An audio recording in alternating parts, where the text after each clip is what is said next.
네, 오늘은 순종할 때 승리할 수 있습니다 라는 제목으로 함께 말씀을 나누도록 하겠습니다. 오늘 우리는 여호수아 10장의 이 하반부 말씀을 통해 하나님께서 행하시는 놀라운 승리의 역사를 목도하게 됩니다.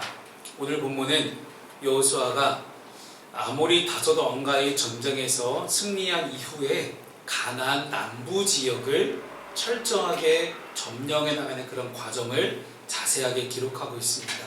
그래서 오늘 본문이 좀 긴데요. 본문의 말씀은 좀 길지만 담겨져 있는 내용이 굉장히 반복되는 내용들이 많습니다. 특히나 반복되는 표현들 중에 여호수아가 온 이스라엘과 더불어 아니면 이제 진을 치고 싸워 여호와께서 이스라엘의 손에 넘겨주신지라 그리고 하나도 남기지 아니하고 다 멸하였으니 라는 그런 구절들이 계속 반복됩니다. 근데 이 기록은 단순히 고대 전쟁에서 우리가 이겼다 하는 그런 승전보의 내용만 담고 있지는 않습니다. 이것은 하나님의 약속이 어떻게 구체적인 역사 속에서 성취되는지를 보여주는 확실한 증언이기도 합니다. 당시 이스라엘 백성들은 광야 생활을 마치고 이제 막 정착을 시작한 때였습니다. 반면 가나안 땅에 이미 살고 있던 이 원주민들은 이미 견고한 성읍을 쌓아놓고 있었고 철기 문명을 받아들여서 철병거라고 하죠. 제가 앞에 지금 이제 그려놓은 이 그림이 당시 고대 근동 지방에서 일반적으로 사용되던 철병거의 모습입니다. 저 철병거를 많은 성경학자들은 흔히 지금 시대로 말하면 탱크다, 전차다 라고 보통 그렇게 말합니다. 그만큼 강력했습니다. 저 돌아가는 바퀴에 칼날만 달아도 스치기만 해도 죽지 않아요. 그리고 저 위에서는 한 명은 마차를 조정하고 또 다른 한 명은 칼을 휘두를 수도 있고 창을 던질 수도 있고 활을 쏠 수도 있습니다. 그러니 굉장히 강력한 무기임을 틀림없습니다. 그리고 또한 이 가나안 민족들은 오랜 전쟁의 경험을 가진 그런 대단한 사람들이었습니다. 객관적인 전력만 놓고 보게 된다면 이스라엘이 결코 이 가나안 민족을 이길 수 있는 싸움이 아니었습니다. 그런데 오늘 본문은 이스라엘이 가나안 남부의 성읍들을 하나하나 점령해 나가는 과정을 아주 세밀하고도 압도적으로 묘사합니다. 이렇게 승리할 수 있는 비결은 과연 뭐였을까요? 그리고 여러분의 인생 가운데 승리할 수 있는 비결은 과연 무엇일까요? 그것은 여호수아의 탁월한 전략이나 이스라엘 군대가 남달리 용맹해서일까요? 오늘 설교의 제목처럼 오직 하나님의 말씀에 철저히 순종했기 때문에 그들은 승리할 수 있었습니다. 신학적으로 볼 때 이렇게 승리할 수 있는 원동력은 이 순종할 수 있는 것은 단순히 내가 하나님 앞에서 믿는 사람답게 기독교인으로서의 의무를 행하는 것이 아니라 하나님의 은혜에 이미 먼저 나에게 베풀어 주신 하나님의 은혜에 반응하는 신뢰의 행위라고 볼 수 있습니다. 하나님은 우리의 삶에도 저와 여러분의 삶에도 이미 승리를 약속하셨습니다. 하지만 여러분들이 그 승리를 여러분의 현실의 삶으로 만들기 위해 필요한 것은 오직 순종 외에는 없습니다. 그래서 순종을 기억하십시오. 순종하는 사람에게 하나님은 늘 승리를 약속하십니다. 따라서 오늘 이 말씀을 통해서 우리 삶 속에 반드시 내가 점령해야만 하는 그런 가나안 땅과 같은 고난 혹은 그런 문제들이 있다면 그 문제를 해결하시는 하나님의 승리의 원리를 깨달을 수 있는 귀하고 복된 시간 되시기를 주님의 이름으로 축복합니다. 요즘 아멘을 안 하시는 것 같아요. 네.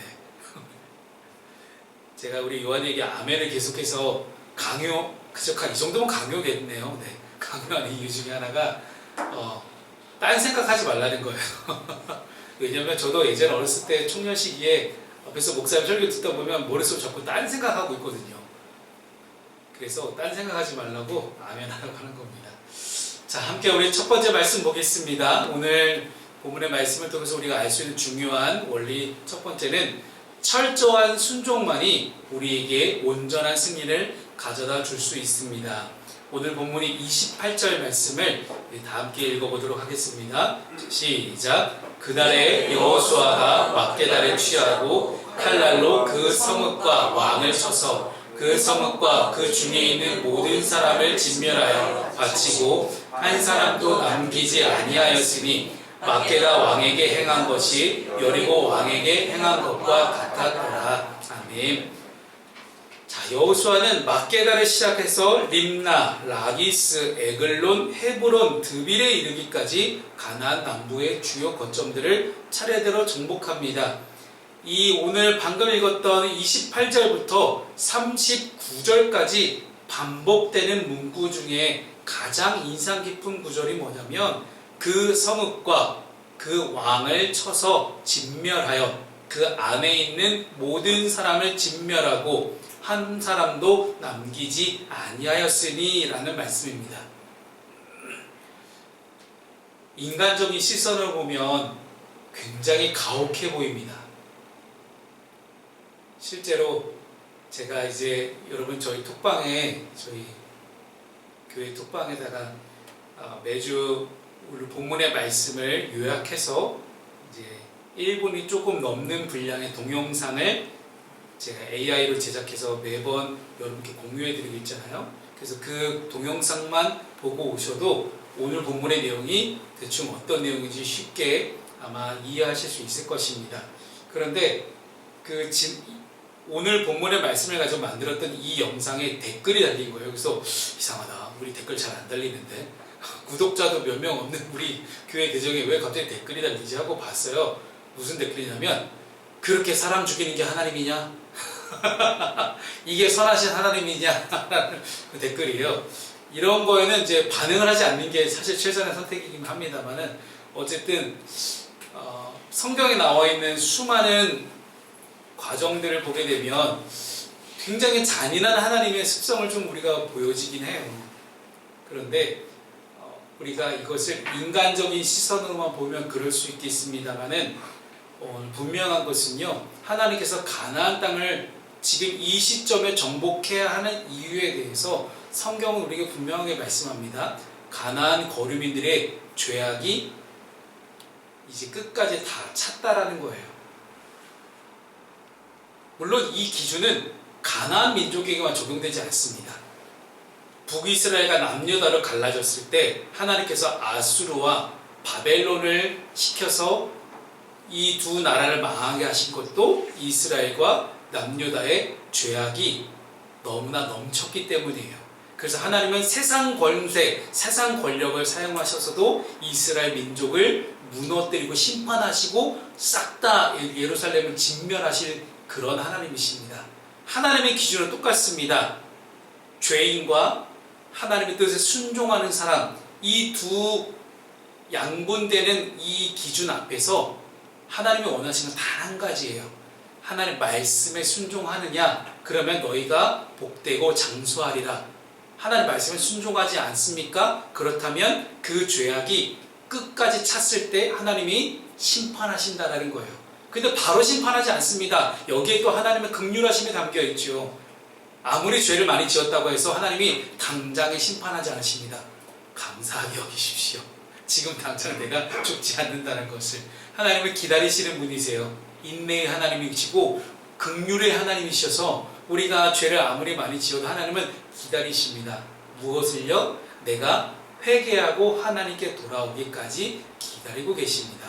뿐만 아니라 이 땅에 살고 있는 수많은 비기독교인들, 아직 예수를 믿고 예수님을 주인으로 고백하지 않은 많은 분들도 이 하나님께로 돌아오기를 기다리고 계십니다. 그리고 그 사람들이 돌아오는 그 모든 과정 가운데 저와 여러분을 하나님의 도구로 사용하기를 원하십니다.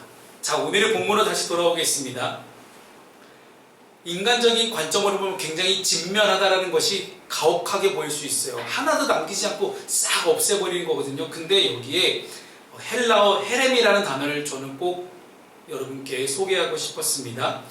히브리어죠. 히브리어 헤렘은 하나님께 동언하기 위해 구별하다는 뜻이 속뜻으로 내포되어 있습니다. 즉 이스라엘이 잘나서, 아니면 이스라엘이 너무 예뻐서, 이스라엘이 대단해서 이스라엘로 하여금 승리하게 하셨다기보다는 가나안 민족들의 죄악이 관영한 상태에서 하나님은 이스라엘을 심판의 도구로 사용하셨고, 이스라엘의 그 거룩한 사역, 하나님이 거룩하게 이 땅을 다스리는 그 과정에 있어서 타협하지 않는 철저함을 보여야만 했습니다. 그래서 여호수아는 하나님이 명령하신 대로 그냥 순종했습니다. 조금도 남겨두지 않습니다. 적당히 타협하거나 자신의 유익을 위해서 전리품을 챙기는 그런 아간과 같은 범죄를 저지르지 않았습니다. 여러분, 신앙생활에서 가장 위험한 적은 적당주의예요. 우리는 하나님의 말씀을 따르되 내가 감당할 수 있는 수준까지만 순종하려는 그런 인간적인 유혹에 빠질 때가 많습니다. 하지만 온전한 성결을 추구하는 성도는 죄에 대해서 철저할 수 있어야 됩니다. 내 안에 남아있는 가나안의 습성, 이방 민족의 습성, 혹은 이 세속에 만연하게 퍼져 있는 그런 죄악들, 내 안에 남겨져 있는 예수 믿기 전에 내 옛 자아의 잔재들을 하나도 남기지 않고 우리는 헤렘, 구별해서 하나님께 바칠 수 있는 그러한 순종함이 오늘 우리에게 있어야 합니다. 여호수아가 성읍들을 하나씩 점령해 나가듯이 우리 내면의 영역들을 하나씩 주님의 인도하심과 통치하심에 하나씩 헤렘, 구별해서 바쳐서 드려야 되는 그러한 순종의 작업이 저와 여러분에게도 남겨져 있다는 것입니다. 여러분, 깨진 유리창의 법칙이라는 그런 사회학적인 이론을 아마 한 번쯤 들어보셨을 겁니다. 저도 설교 때 몇 번 인용했던 것 같은데요. 우리 중에 어느 누구도 길 가다가 멀쩡하게 세워져 있는 자동차 유리를 깨지 않습니다. 미친 거죠, 그러면. 길가 세워져 있는 유리창을 왜 깹니까? 그런데 자동차 한 대가 유리창 딱 하나가 깨어진 채로 세워져 있었어요. 그리고 시간이 흐르면 어느새 그 자동차는 모든 유리창이 다 깨지고 바퀴도 펑크나고 뒤 트렁크 앞 본네트도 다 열려있고 모든 부품이 다 망가져 있더라는 거예요. 왜 그럴까요? 사람의 심리예요. 사소한 무질서나 범죄를 내가 방치하게 되면 결국 더 큰 범죄와 혼란으로 이어진다는 사회학 이론입니다. 이것은 내 안에 작은 문제나 혹은 규율을 내가 위반했을 때 초기에 바로잡지 않으면 해도 된다라는 분위기를 조성해서 어떤 조직 문화나 아니면 안전관리나 심리적 안정 등 사회 전반에 부정적인 영향을 미친다는 것을 의미합니다. 여러분, 오늘 여호수아의 순종은 100% 완전한 순종이었습니다. 유리창 하나 깨진 것처럼 어떤 흠도 없었고 어떤 타협도 없었습니다. 그 하나님은 오늘도 저와 여러분에게 완전한 헌신을 요구하십니다. 왜냐하면 그것이 바로 우리를 살리는 길이기 때문입니다. 삶의 적용 질문 하나를 드리겠습니다. 내 삶에서 아직도 버리지 못하고 남겨두고 있는 여러분 옛 자아의 모습, 혹은 영적인 가나안의 모습, 그렇게 죄악이 가득했던 가나안 땅의 모습과 같은 그런 내가 반드시 버려야 될 그런 습관들은 무엇이 있는지 여러분 함께 한 주간 돌아볼 수 있기를 소망합니다. 두 번째 말씀을 함께 나누도록 하겠습니다. 자, 오늘 여호수아가 이렇게 승리할 수 있었던 비결은 첫 번째는 온전한 승리였습니다. 그렇다면 두 번째는 하나님이 싸우시는 전쟁이었기 때문입니다. 오늘 본문의 말씀 중에 우리 42절 말씀을 함께 우리 읽도록 하겠습니다. 함께 읽습니다. 시작. 이스라엘의 하나님 여호와께서 이스라엘을 위하여 싸우셨으므로 여호수아가 이 모든 왕들과 그들의 땅을 단번에 빼앗으리라. 아멘. 사실상 오늘 이 42절 말씀이 오늘 설교의 핵심적인 말씀입니다. 여호수아가 승리한 것이 아니라 하나님이 이스라엘을 위하여 싸우셨기 때문에 이긴 것입니다. 오늘 성경의 원어적 맥락으로 이 히브리어 라함이라는 단어는 미완료형 시제를 갖고 있습니다. 아직 완성되지 않았다라는 거죠. 하나님이 단 한 번만 싸워주신 것이 아니라 전쟁의 모든 과정에서 지속적으로 개입하셨고 지속적으로 반복해서 싸우셨다는 것을 보여줍니다. 존 웨슬리 목사님은 하나님의 선행 은총을 강조했습니다. 우리가 순종하기 이전에 이미 하나님은 우리를 위해 싸울 준비를 하고 계시며 우리가 믿음의 발걸음을 내디딜 때 비로소 그 승리를 경험하게 하신다는 것입니다. 자, 이스라엘이 정복한 이 남부 지역은 지형적으로 험준한 산지와 요새들이 많았습니다. 인간의 힘으로는 단번에 빼앗는 것이 불가능한 지역들입니다. 그러나 하나님께서 개입하시니 불가능이 가능이 되었습니다. 믿으십니까? 우리가 인생의 장벽 앞에서 기억해야 될 사실은 우리 인생의 모든 문제 혹은 전쟁의 주도권이 내가 아니라 하나님께 달려있다는 사실입니다. 따라서 신앙의 성숙은 내가 하나님을 위해 무엇을 해드리는 것이 아니라 하나님이 내 삶에 개입하셔서 일하실 수 있도록 나를 하나님께 100% 내어드리는 것입니다. 그래서 우리 기독교 역사에서 성결 운동의 선구자들이 있습니다. 늘 거룩한 부흥 운동을 이끌었던 우리 신앙의 선배들은 항상 공통적으로 이렇게 고백합니다. 나는 할 수 없으나 내 안에 주님은 하실 수 있습니다. 여러분, 이 고백이 오늘 이 말씀 가운데 함께 서 있는 저와 여러분의 고백이 될 수 있기를 소망합니다.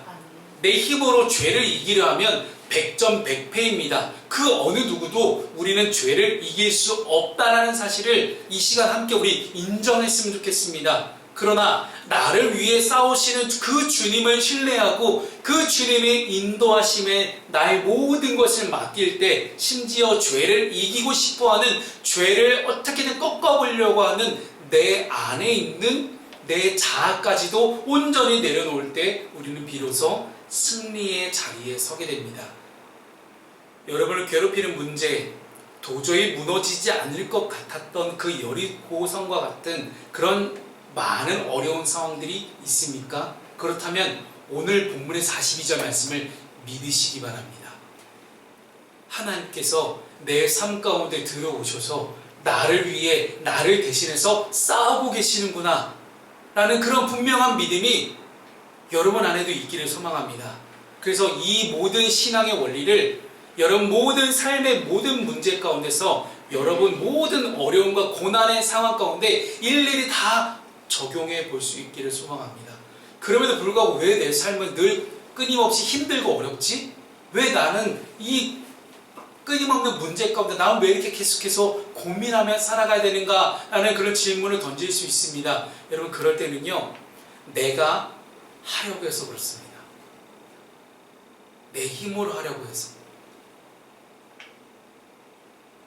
내 삶에 어두움이 찾아왔습니까? 그 어두움을 몰아내기가 너무나 어렵습니다. 특히나 내 힘으로 내 삶의 어두움을 몰아내는 것이 너무나 힘들고 어렵습니다. 그러나 어두움은 빛이 비추면 어둠은 자연스럽게 사라집니다. 이것이 신앙의 원리입니다. 내 삶에 있는 어두움을 억지로 몰아내려고 애쓰기보다는 빛으로 나아가십시오. 빛 대신 주님을 붙잡고 빛 대신 주님 앞에 나아갈 때 비로소 내 삶이 어두움이 거쳐지고 환하게 바뀌어진다는 분명한 믿음의 고백이 오늘 이 말씀 앞에 선 저와 여러분의 고백이 될 수 있기를 주님의 이름으로 축복합니다.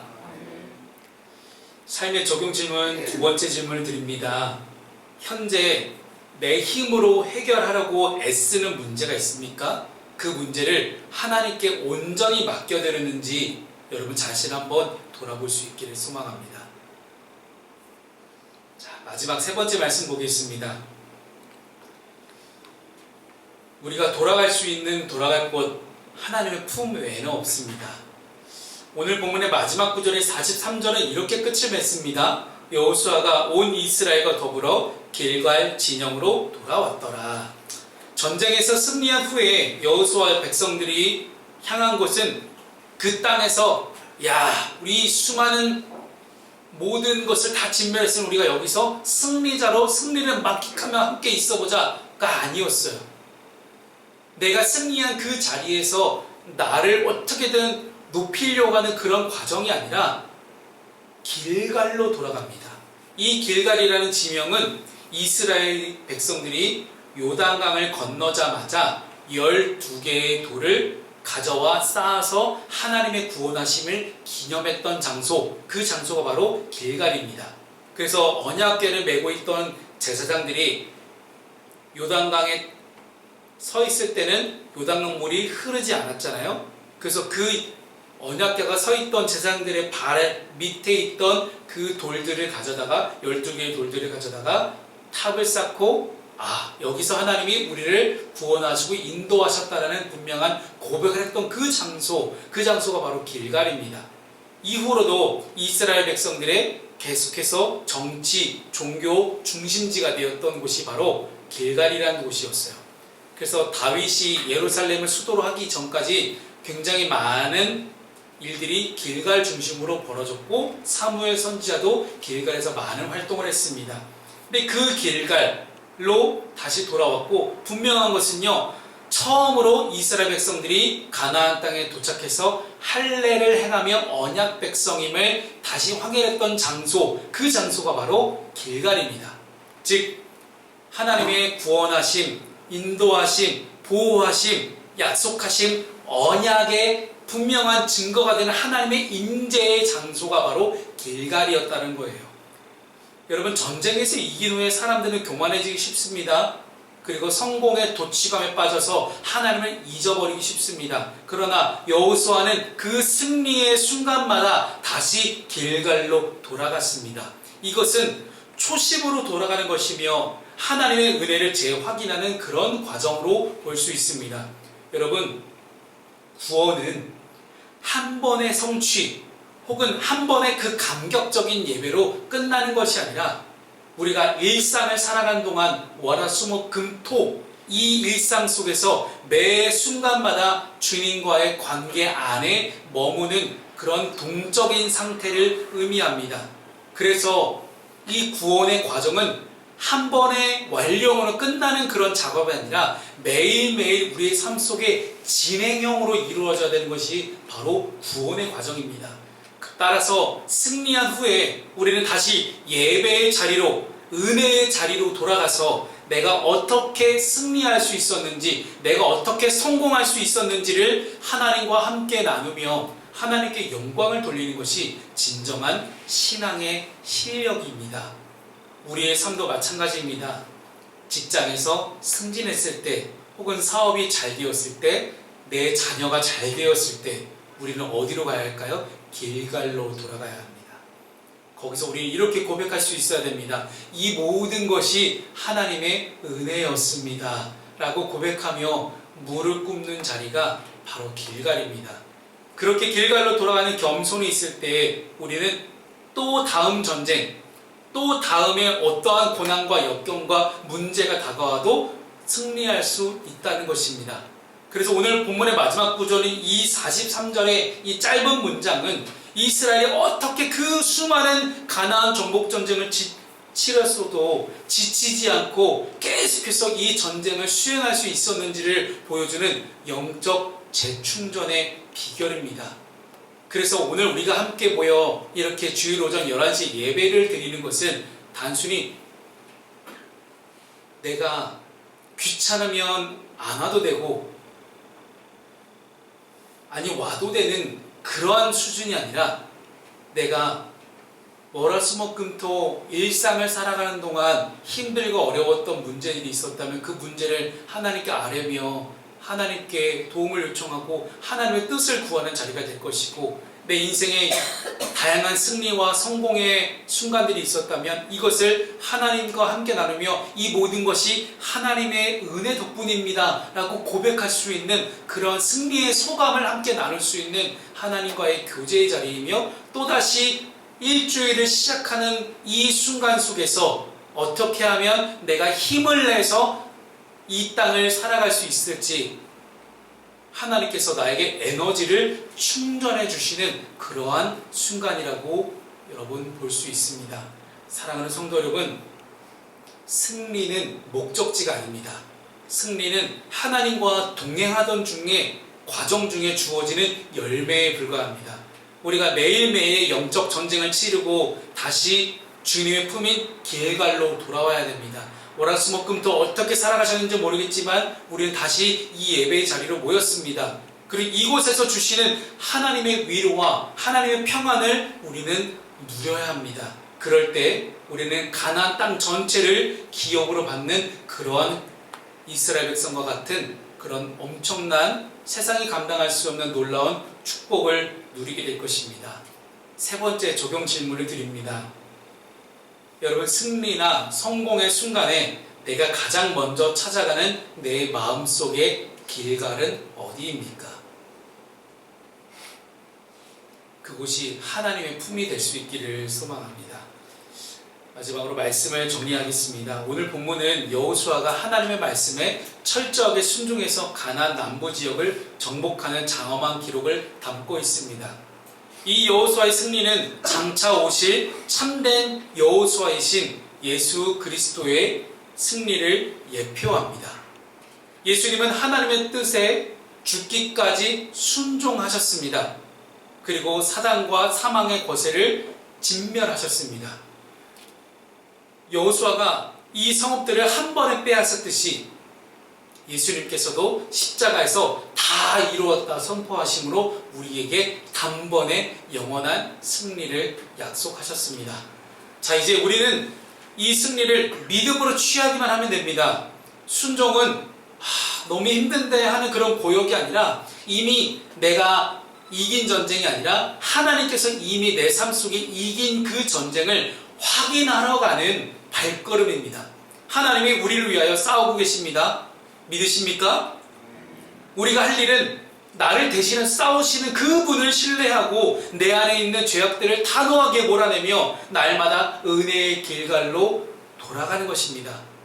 사랑하는 성도 여러분, 이번 한 주간 여러분 삶의 현장에서 하나님께서 대신 싸우시는 그 현장을 함께 우리 목도할 수 있기를 바랍니다. 순종함으로 얻는 이 참된 안식과 승리가 저와 여러분의 삶에 함께 하시기를 주님의 이름으로 축복합니다.